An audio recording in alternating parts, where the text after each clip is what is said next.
General ఇది ఒక యథార్థ సంఘటన అని చెప్పేసి మాకు తెలిసింది. అంటే జనరల్ గా ఎట్లా ఈ కథను ఎట్లా తీసుకున్నారు, అసలు దీని నేపథ్యం ఏంటి అసలు? నాకు సాయిల్ కాంపాటి మా రైటింగ్ టీంలో మీ టీంలో ఉండే నా రైటింగ్ అసోసియేట్. ఒకరోజు తను ఏం చెప్పాడంటే, అన్న ఒక కథ ఉందన్న, అది మీరు తప్ప ఎవరు చేయలేరన్న, నా ఫస్ట్ ఫిలిం అదే చేద్దాం అనుకుంటున్నాను అన్నాడు. అంటే నేను కాదురా, ఫస్ట్ కమర్షియల్ చూడు అని నేను అన్నా. లేదన్నా, నువ్వు విను సంఘటన చెప్తా, ఇన్సిడెంట్ చెప్తానే. ఒక రోజు 8 o'clock అలా ఇన్సిడెంట్ చెప్పగానే నాకు చాలా బాధ అనిపించింది. అంటే నన్ను నిద్రపోనీయలేదు ఆ సంఘటన. నెక్స్ట్ డే మార్నింగ్ తను కథ మొత్తం చెప్పాడు. నేను అంటే ఫస్ట్ ఫిలిం కదా, సేఫ్ జోన్లో ఉండాలి అని ముందు రోజు వద్దు అన్నాను, కానీ ఆ కథని అతను కమర్షియల్గా మేనిఫెస్ట్ చేసిన విధానం, ఆ సంఘటనని కథలోకి మేనిఫెస్ట్ చేసిన విధానము, కథని యూత్ఫుల్గా రన్ చేసిన విధానం, ఆ నెరేటివ్, అది నాకు బాగా నచ్చింది. అరే ఇది వర్కౌట్ అవుతుంది, మనం టేకప్ చేద్దాం, ఎందుకంటే ఇది మనం చేస్తే తప్ప దీనికి సరైన న్యాయం జరగదు. జనరల్ యథార్థ సంఘటనలో ఒక స్టోరీ, ఒక సినిమా తీయాలంటే అంత ఈజీగా దాంట్లో చాలా కమర్షియల్ ఎలిమెంట్స్ పెట్టాలి. అలాంటి ఇందులో ఉన్నాయా? ఉన్నాయి. సినిమా లాగా తీసారు కాదు, యథార్థ సంఘటన హానెస్ట్ గా తీసాం.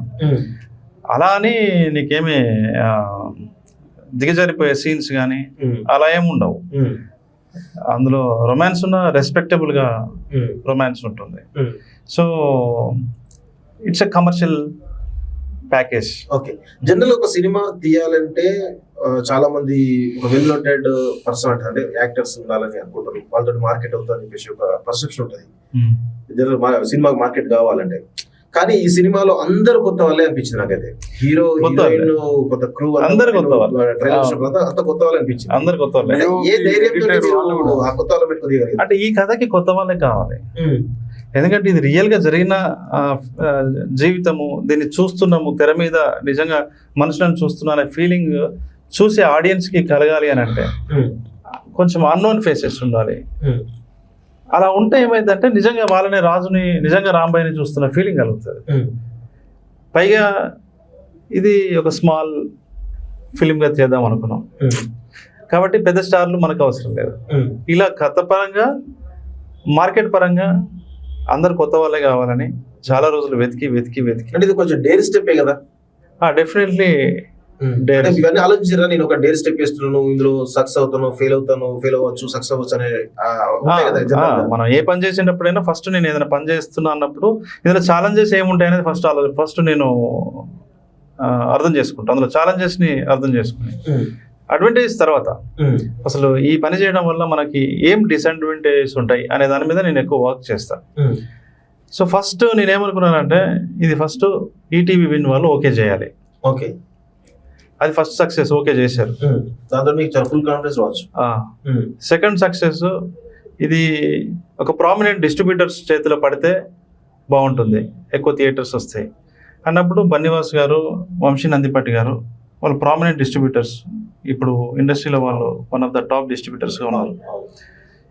సినిమా వాళ్ళకి చూపించాము, వాళ్ళకి నచ్చింది, అది సెకండ్ సక్సెస్. ఇక అసలైంది ఫైనల్ ఎగ్జామ్స్ అనమాట, జనాలు ఇచ్చే తీర్పు. సో చిన్న అంటే ఫైనాన్షియల్ గా ఏమి ప్రాబ్లం లేదు, అంత సేఫ్, బిజినెస్ మంచిగా జరుగుతుంది. నాకు రోజు 4-5 డిస్ట్రిబ్యూటర్స్ ఫోన్ చేస్తున్నారు, నాకు ప్రతి కాల్ నేను వాళ్ళకి ట్రాన్స్ఫర్ చేస్తున్నా. Still people are asking. Trade అంతా కూడా చాలా అటెన్షన్ పే చేస్తుంది, అందరు అడుగుతా ఉన్నారు ఆ ఏరియా ఉందా, ఈ ఏరియా ఉందా అని. సో నేను సక్సెస్ అయినానే అనే అనుకుంటున్నాను. కాన్ఫిడెన్స్ వచ్చింది. కథ డైరెక్టర్ సాయిల్ కాంపాటి నాకు ఏ కథ చెప్పాడో ఆ కథని ప్రాపర్ గా తీశాడు.